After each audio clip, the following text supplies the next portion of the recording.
إن الحمد لله نحمده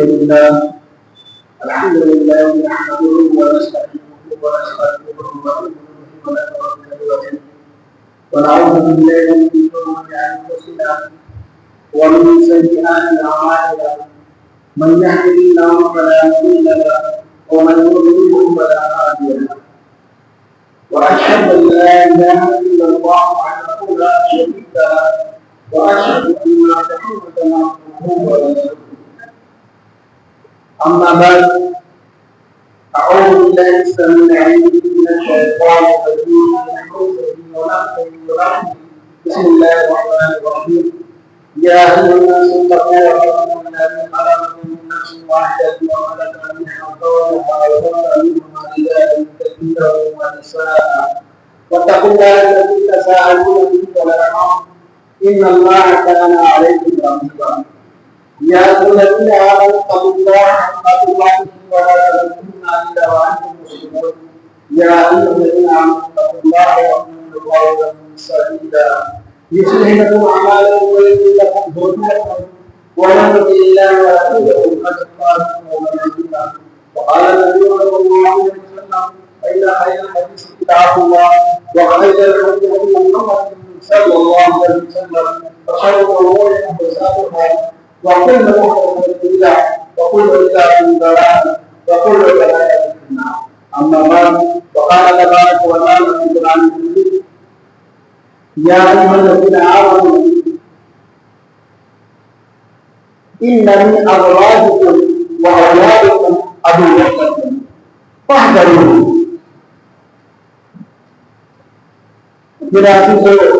پچھلے 3-4 ہفتے سے آپ کے سامنے گفتگو چل رہی تھی عید میلاد النبی اس کا ثبوت شریعت میں ہے یا نہیں اور تفصیلاً آپ کے سامنے کوئی گفتگو ہے. اب آپ کے سامنے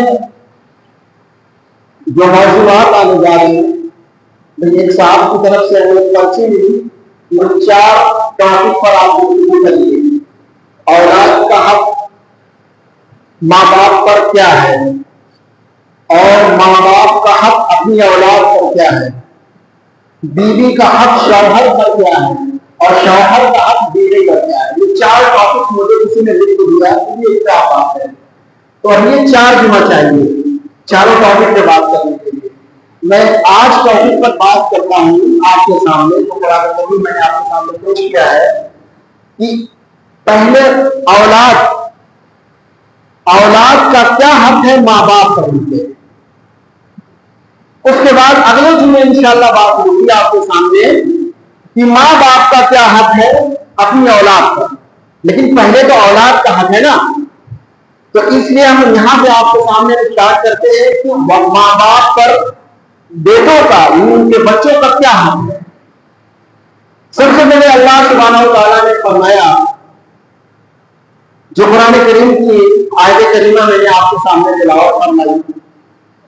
اللہ تعالیٰ فرماتے ہیں یا ایھا الذین آمنوا, اے ایمان والو اے مسلمانوں, ان من ازواجکم واولادکم عدوا لکم فاحذروہم.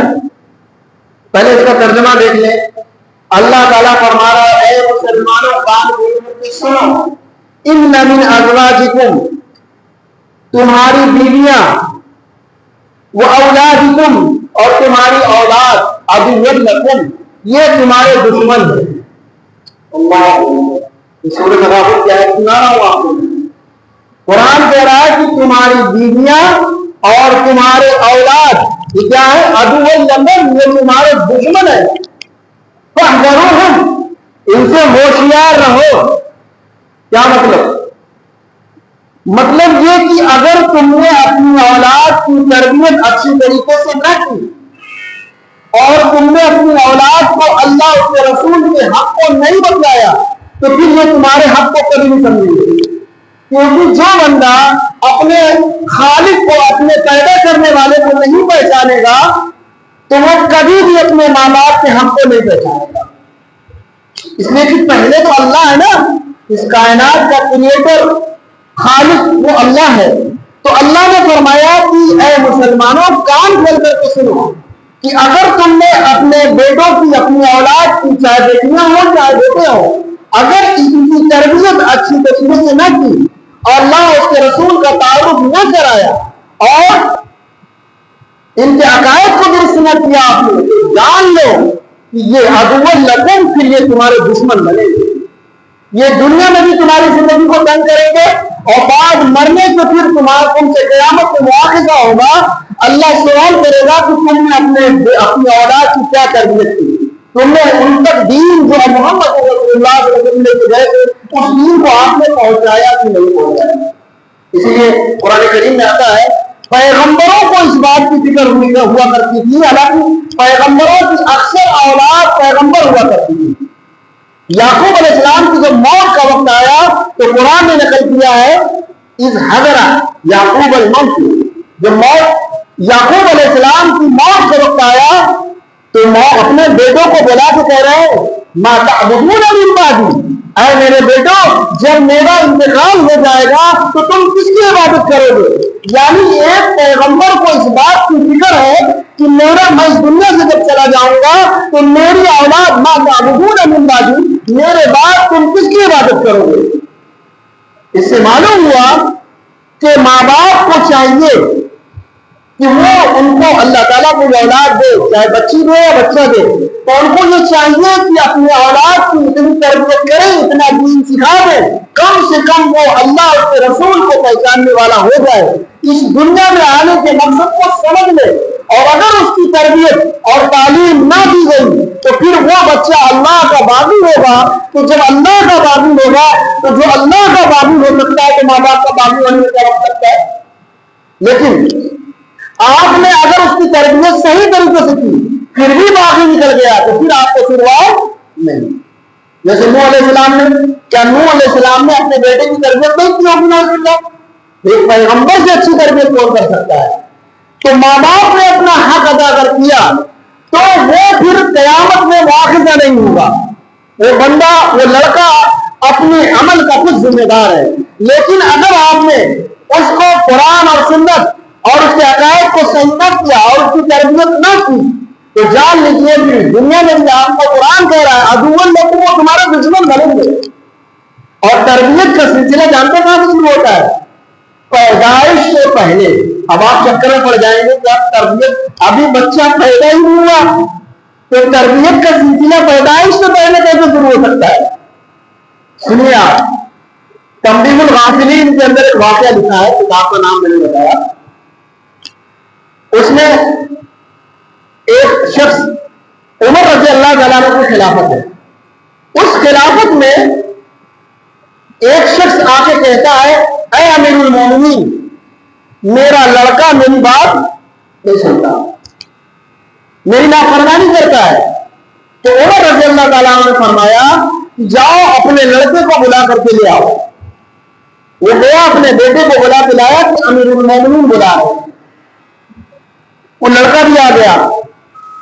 تو عمر رضی اللہ تعالیٰ نے کہا کہ یہ بتاؤ کہ تم اپنے بیٹے کی نافرمانی کیوں کرتے, اپنے والد کی نافرمانی کیوں کرتے ہو, تم اپنے باپ کی بات کیوں نہیں مانتے؟ تمہارے باپ نے تمہاری شکایت کی ہے کہ تم اپنے والد کی بات نہیں مانتے.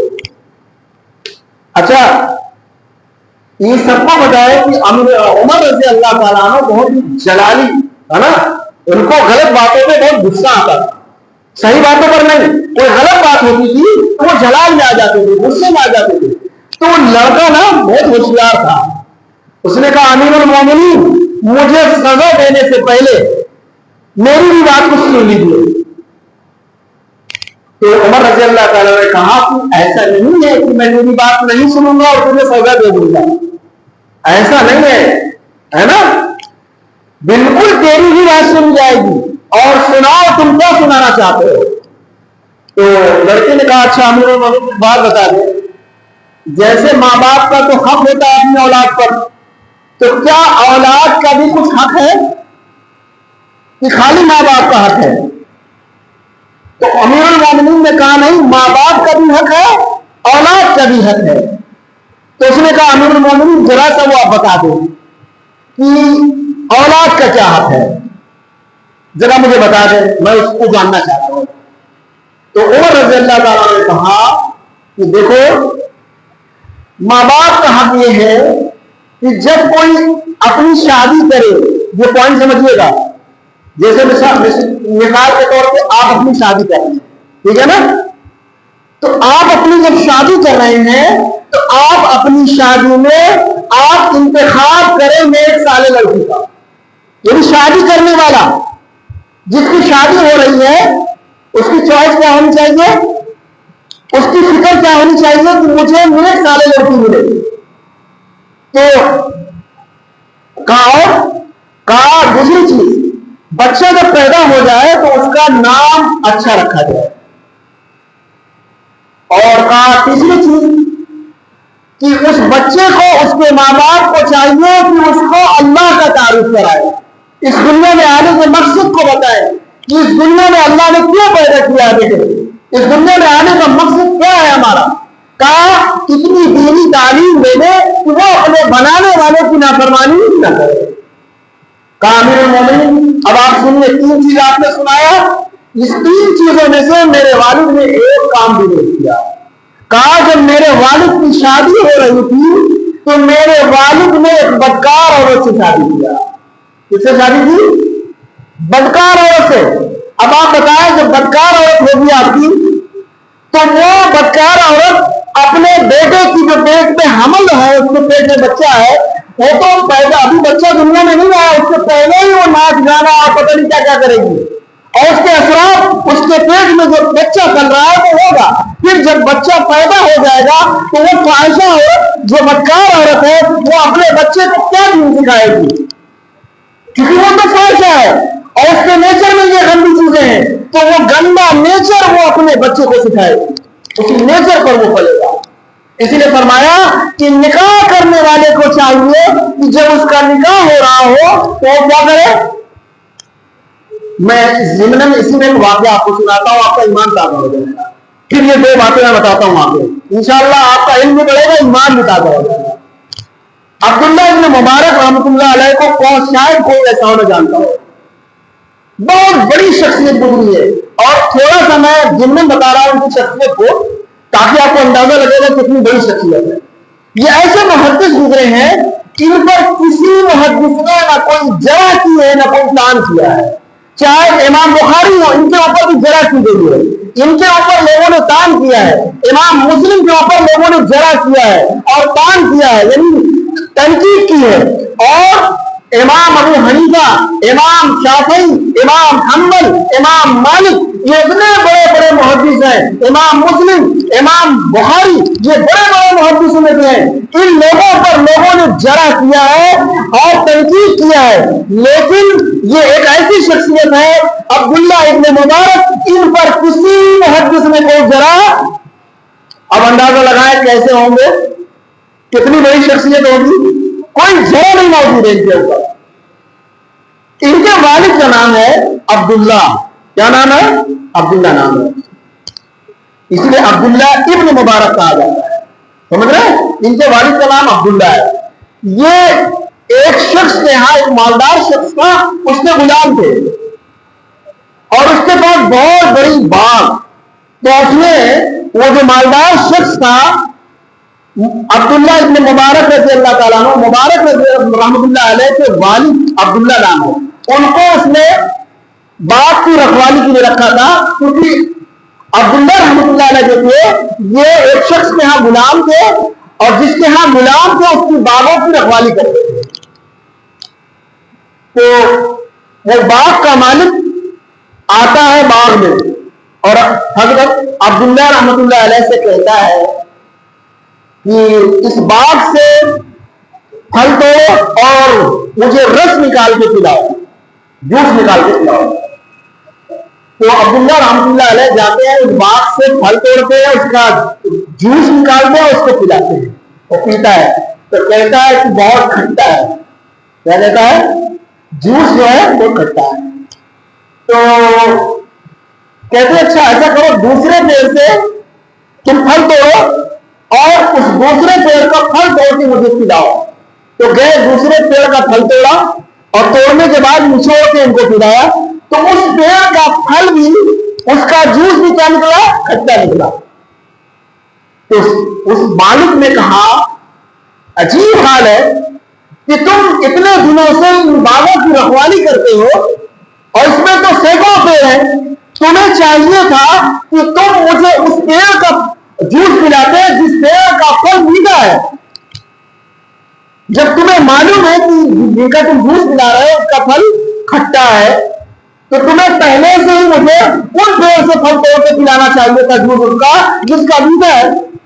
تو حضرت عبداللہ رحمۃ اللہ علیہ نے کہا کہ اصل میں آپ نے مجھے باغوں کی رکھوالی کا حکم دیا ہے، اس باغ سے پھل چکھنے اور کھانے کا حکم نہیں دیا ہے، اس لیے آج مجھے کئی سال ہو گیا ہے آپ کے باغ کا کوئی پھل میں نے چکھا نہیں، مجھے نہیں معلوم کہ کس باغ کا پھل میٹھا ہے۔ اللہ سوچو آپ، اور ادھر پہ لوگ چوری کر کے لے جاتے ہیں، شاید میں ابھی کسی کو دے بھی دیا پر دیکھیے کتنا وہ سالوں رکھوالی کرتے ہیں، کسی باغ کے پھل کو ٹیسٹ بھی نہیں کیا۔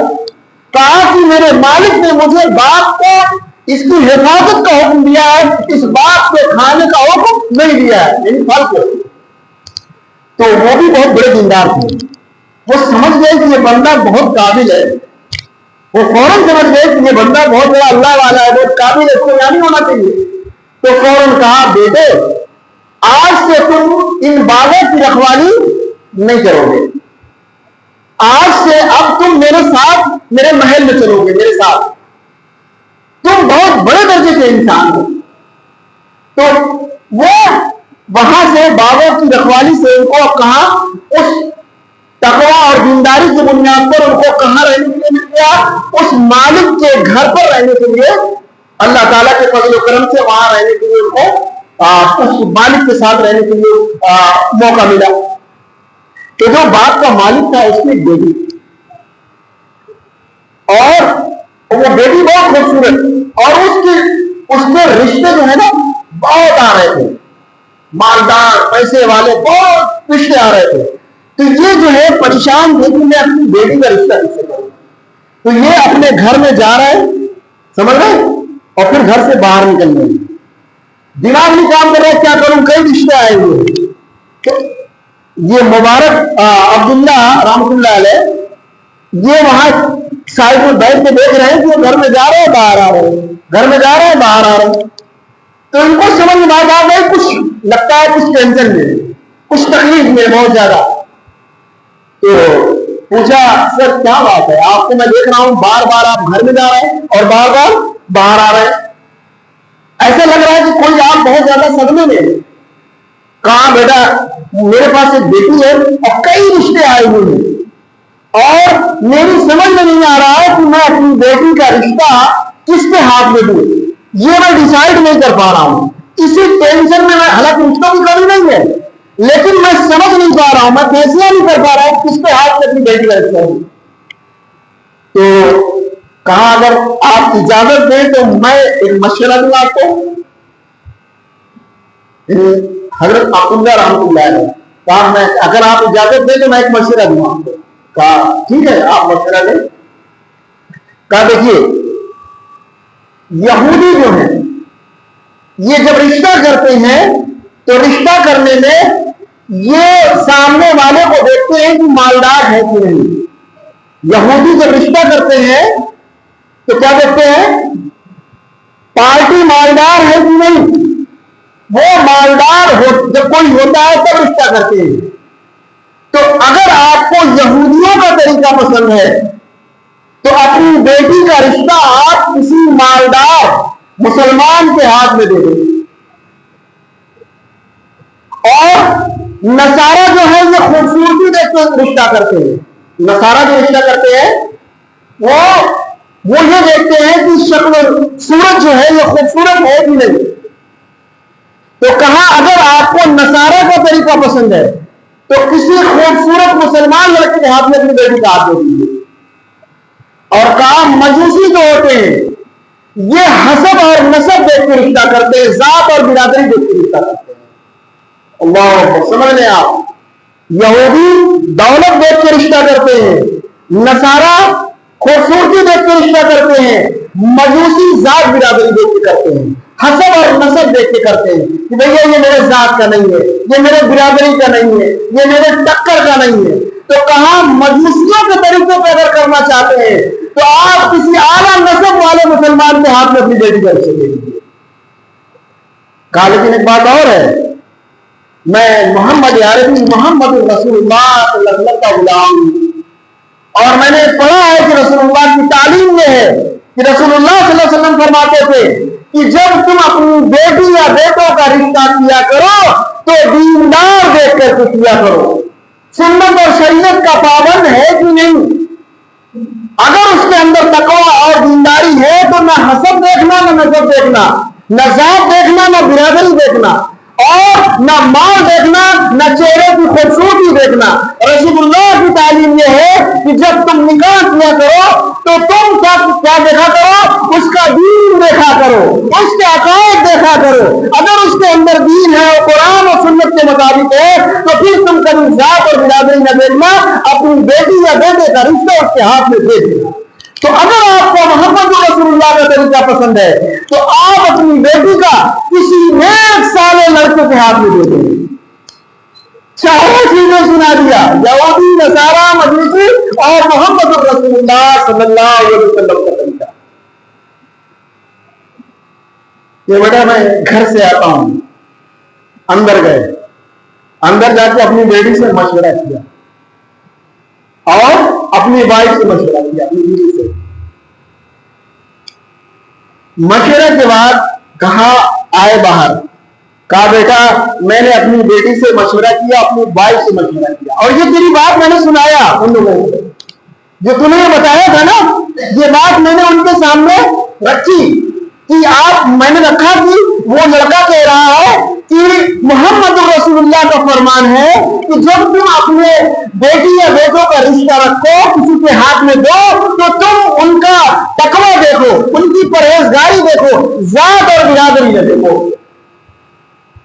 اور وہ بھی بتا دیا کہ یہودی جو ہے مال دیکھتے ہیں، نصارا خوبصورتی دیکھتے ہیں، مجوسی ذات برادری دیکھتے ہیں۔ کیا خیال ہے تم لوگوں کا؟ تو بیٹی نے کہا مجھے محمد رسول اللہ کا طریقہ پسند ہے، وائف نے کہا مجھے بھی محمد رسول اللہ کا طریقہ پسند ہے۔ اچھا دیکھو، آج کے زمانے میں کسی کے پاس دولت ہو، کسی حسب نسب میں ہو، ارے وہ چڑ جائے گا، ارے کہاں آپ کی ذات برادری، کہاں تمہارا معیار اور میرا معیار ہے نا، کس قدر چل رہا ہے معاملہ دیکھنے آپ۔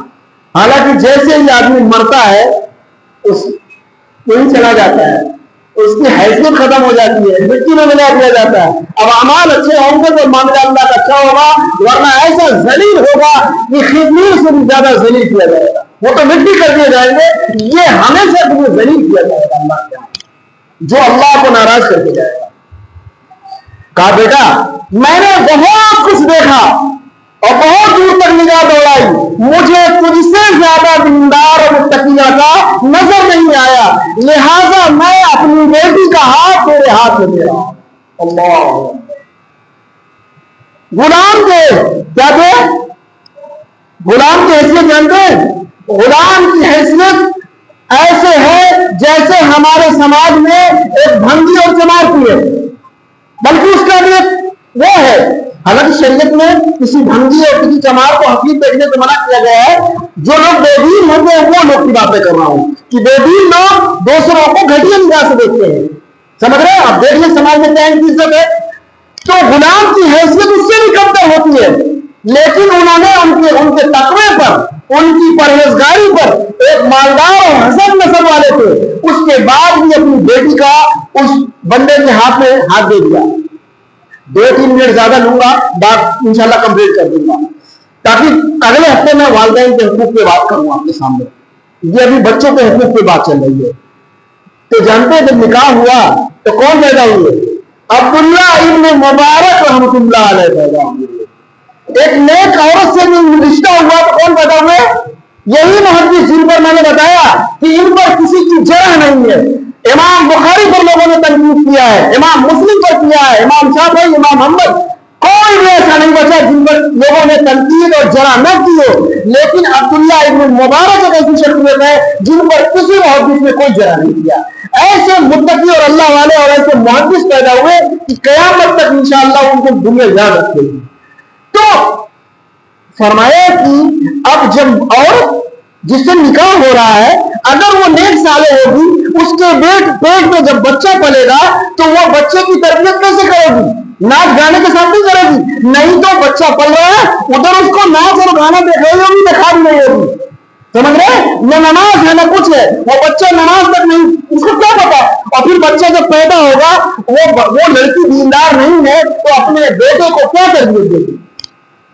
تو عمر رضی اللہ تعالیٰ نے فرمایا بیٹا دیکھو، جب شادی کرو تو کیا کرو؟ شادی کرو تو پہلے یہ دیکھ لیا کرو کہ وہ دیندار ہے کہ نہیں، جس سے تمہارا رشتہ ہو رہا ہے اس سے تم یہ دیکھ کے نگاہ کیا کرو کہ وہ دیندار ہے یا نہیں. اور کہا میرے والد نے جو 3 حقائق میں بتایا ایک بھی ادا نہیں کیا. ایک تو انہوں نے فاحشہ عورت سے شادی کی، میں اس پیٹ سے پیدا ہوا، وہ فاحشہ عورت نے مجھے اللہ کا تعارف نہیں کرایا، مجھے دین نہیں سکھایا. اب آپ بتائیں جب مجھے دین کا نہیں پتا، اگر یہ کسی دیندار عورت سے شادی کیے ہوتے تو میں اس کے پیٹ سے پیدا ہوتا تو وہ دیندار عورت مجھے دین سکھاتی، اللہ کا بھی حق بتاتی اور اپنے ماں باپ کا بھی حق بتاتی کہ تمہارے ماں باپ کا بھی یہ حق ہے اور اللہ اور رسول کا بھی یہ حق ہے. تو میں اس کے پیٹ سے پیدا ہوا ہوں جو دیندار نہیں بلکہ فاحشہ ہے. اور انہوں نے میرا دوسرا جو حق ادا کیا ہے، میرا نام رکھا ہے جول. کیا رکھا ہے؟ جول. جانتے ہیں کس کو کہتے ہیں؟ گوبر ہوتا ہے نا، گوبر میں جو کیڑا پیدا ہو جاتا ہے، گوبڑا جس کو بولتے ہیں، عربی میں اس کو جول کہتے ہیں، گوبر والا کیڑا. کہا میرا نام رکھا ہے جول. اور میری جو شادی کی ہے وہ ایسی عورت سے کی ہے جو دین بالکل نہیں جانتی ہے. کہا دیکھ لیجیے، خود اپنی شادی بھی انہوں نے بے دین عورت سے کیا اور میرا نام جول رکھا، اور پھر میری شادی بھی ایسی عورت سے کیا جو دین نہیں جانتی. تو باپ شکایت لے کے گیا تھا بیٹے کی کہ میرا بیٹا میری بات نہیں سنتا، لہٰذا آپ اسے سزا دیجیے. عمر رضی اللہ تعالیٰ عنہ جلال میں آ گئے اور لاٹھی لے کے کھڑے ہوئے. کہا جتنا جلدی ہو سکے تم میری اس مجلس سے اٹھ کے چلے جاؤ، اور اولاد کا تو حق ادا کرتے نہیں ہو، اپنا حق لینے چلے جاتے. میرا عزیزو، اسی لیے پتہ چلا کہ سب سے پہلے جب ہم اپنے اولاد کی تربیت، رسول اللہ صلی اللہ علیہ وسلم کی صحیح حدیث ہے، اللہ کے رسول فرماتے ہیں کہ کوئی باپ اپنے بیٹے کو اچھی تربیت اور تعلیم سے بڑھ کر کے کوئی ہدیہ نہیں دے سکتا. چاہے کتنا بڑا ہدیہ دے دے، وہ کتنا بڑا دولت دے دے، لیکن ایک باپ اپنے بیٹے کی اچھی تربیت اور تعلیم دیتا ہے کہ یہ باپ اپنے بیٹے کو اتنی بڑی دولت دیتا ہے کہ ایسی دولت کوئی اپنے بیٹے کو نہیں دے سکتا ہے. اس لیے بھائیوں، سب سے پہلی چیز یہ ہے کہ اپنے بچے جو پیدا ہو ان کی تربیت کی جائے، انہیں دین سکھایا جائے، انہیں اللہ کا تعارف کرایا جائے. جب ان کو اللہ اور اس کے رسول کا تعارف ہو جائے گا، اس دنیا میں آنے کا مقصد پتہ چل جائے گا، تو وہ پھر اللہ کو پہچانیں گے تو ماں باپ کو بھی پہچانیں گے، اور پھر اللہ اس کے رسول کے حقوق کو پورا کریں گے تو پھر ماں باپ کے حقوق کو بھی پورا کریں گے. جو بندہ اللہ اور رسول کو بھول جاتا ہے اس کو ماں باپ کو بھولنے میں کوئی وقت نہیں لگتا. سمجھ رہے؟ ہاں، اگر ماں باپ کی تربیت کے بعد، میں نے پہلے بھی کہا تھا، اگر اولاد نالاک نکلتی ہے تو ماں باپ کا قیامت میں نہیں پکڑے جائیں گے. ماں باپ کا جو حق ہے وہ ادا کر دیں گے. اس کے بعد اگر وہ نالاک نکلتی ہے اولاد، کوئی بات نہیں. لیکن ایسا الا ماشاء اللہ ہوتا ہے. اگر آپ اپنے اولاد کی تربیت کریں گے، سمجھ رہے، تو وہ کم سے کم جہنم کے ایندھن سے، وہ نہیں تو جہنم کا ایندھن بن جائے گا. کیونکہ جب اللہ رسول کی نافرمانی کرے گا تو مرنے کے بعد کہاں جائے گا؟ وہ جہنم کا ایندھن بنے گا. اس لیے میرے بھائیوں، بچوں کا بنیادی حق بھی سے سن لیں. بچوں کا بنیادی حق ہے کہ پیدا ہو تو اچھا نام رکھا جائے، پیدا ہو تو اچھا نام رکھا جائے، اور اس کو اتنی تربیت کر دیا جائے. عالم اور مفتی بنانے کا حکم نہیں ہے، اتنی تربیت کر دیا جائے کہ کم سے کم وہ عقائد جان جائے، اللہ کو جان جائے، رسول کو جانے، اس دنیا میں آنے کے مقصد کو سمجھے، اور اتنی تربیت ہو کہ کم سے کم وہ دین کا، اللہ کے احکامات کا پابند ہو، جہاں بھی رہے مسلمان بن کے زندگی گزارے۔ اور جب اس کے نکاح کا وقت آئے تو اس کے والدین کو بھی چاہیے اور اس لڑکے کو بھی چاہیے کہ اس کے والدین بھی یہ کوشش کریں کہ مجھے ایسا رشتہ ملے، ذات برادری کوئی بھی ہو لیکن وہ اللہ کی اطاعت کرنے والی ہو، پرہیزگار ہو، اور اس لڑکے کو بھی چاہیے کہ مجھے ایسی بیوی چاہیے جو اللہ اس کے رسول کی اطاعت کرنے والی ہو، اللہ اس کے رسول کی فرما بردار ہو۔ تو پھر وہ کیا ہوگا کہ پھر وہ اللہ اس کے رسول کا بھی کہنا مانے گی، آپ کا بھی کہنا مانے گی۔ اسی لیے قرآن کریم کی آیت کریمہ میں نے کیا فرمایا کہ اللہ نے فرمایا یا ایھا الذین آمنوا ان من ازواجکم واولادکم عدوا لکم فاحذروہم، کہ اے ایمان والو کان کھول کر کے سن لو، تمہاری اولاد اور تمہاری بیویاں تمہارے دشمن ہیں، فاحذروہم، ان سے ہوشیار رہو، ورنہ یہ تمہاری زندگی کو تنگ کر کے رکھ دیں گے، تمہاری زندگی کو ذلت والی بنا دیں گے۔ کیوں؟ اگر تم اس سے ان سے ہوشیار نہیں رہو گے، یعنی ہوشیار کے مراد ان کو دین نہیں سکھاؤ گے۔ رشتہ کرتے وقت وہ لوگ خوبصورتی دیکھتے ہیں، ہے نا، لیکن ان کی دیر سے ناپتے ہیں، لمبا پل ٹھیک ہے، ایک انچ کی کمی کی وجہ سے رشتہ کینسل کرتے ہیں۔ تھوڑا سانولا پن ہے، ایک انچ قد کم ہے، ہمیں چاہیے تھا 5.5 فٹ، اور 5.5 فٹ میں آدھا انچ کم ہے، اس میں رشتہ کینسل۔ سمجھ رہے؟ تھوڑا سانولا پن ہے، تھوڑا سا یہ پل ٹھیک ہے لیکن گریجویشن نہیں کیے ہوئے ہے، سمجھ رہے؟ یہاں بھی رشتہ میں نے سینکڑوں دیکھا ہے، لڑکی ٹھیک، سب کچھ ٹھیک، صرف اس کے پاس گریجویشن کی ڈگری نہیں ہے، رشتہ کینسل۔ اس کے بعد سب کچھ ٹھیک لیکن آپس میں برادری الگ الگ ہے، رشتہ کینسل۔ ایک جگہ میں نکاح پڑھانے کے لیے مجھے نکاح پڑھانا تھا، تو بعد میں نا جب اینی ٹائم یہ وہ رشتہ نہیں ہوگا، نکاح نہیں پڑھانا ہے آپ کو، مجھ سے کہا گیا۔ کیوں؟ کہا کہ یہ دھوکہ ہو گیا، رشتہ تو ہم لوگ طے کریں گے لیکن برادری کی تحقیق نہیں کیے تھے، تو لڑکا الگ برادری کی ہے اور لڑکا الگ، لہذا مول صاحب آپ گھر کا ہے، نکاح نہیں۔ یہ ہے، اور ہم وہ چاہیے صحابہ والی مدد ہم کو، ہمارے دل میں تو حقارت، دوسروں کی کتنی کیا بھری ہے، دوسروں کو کتنا گری نگاہ سے دیکھتے ہیں، کتنا ذلیل نگاہ سے دیکھتے ہیں، اور اپنے آپ کو بہت ہی اعلیٰ سمجھتے ہیں۔ بھائیو، کسی انسان کی کوئی حیثیت نہیں ہے، اس کو کان کھول کر کے سن لیجیے۔ اگر اللہ ناراض ہو گیا تو پھر آپ جان لیجیے کہ وہ زندگی ہوگی کہ اور جو یہ کتا اور سور سے بھی زیادہ خطرناک زندگی ہوگی، سمجھ رہے ہیں؟ ان کی تو کوئی حیثیت نہیں ہے، اور اگر اللہ راضی ہو گیا تو یقین مانیے ایسی بادشاہ عطا فرمائے گا کہ آپ کوئی بھی نہیں سکتے۔ اس لیے ہمارے اندر سے تکبر، کبر یہ ختم ہونا چاہیے، اور ہمارے اندر ایک انسانیت ہونا چاہیے، ہم مساوات ہونا چاہیے، ہم کسی کو، ہر کسی کو برابر سمجھیں، ہم ہر کسی کو ایک رسپیکٹ اور عزت دیں۔ اس لیے کہ حدیث میں آتا ہے کہ کبر اللہ کی چادر ہے، الکبریاء ردائی، تکبر اللہ کی چادر ہے، اور جو اس چادر میں گھسنے کی کوشش کرتا ہے وہ دنیا میں بھی ذلیل ہوتا ہے، آخرت میں بھی ہوتا ہے۔ اللہ سے دعا ہے کہ اللہ تعالیٰ مجھے یہ باتیں میں نے کہی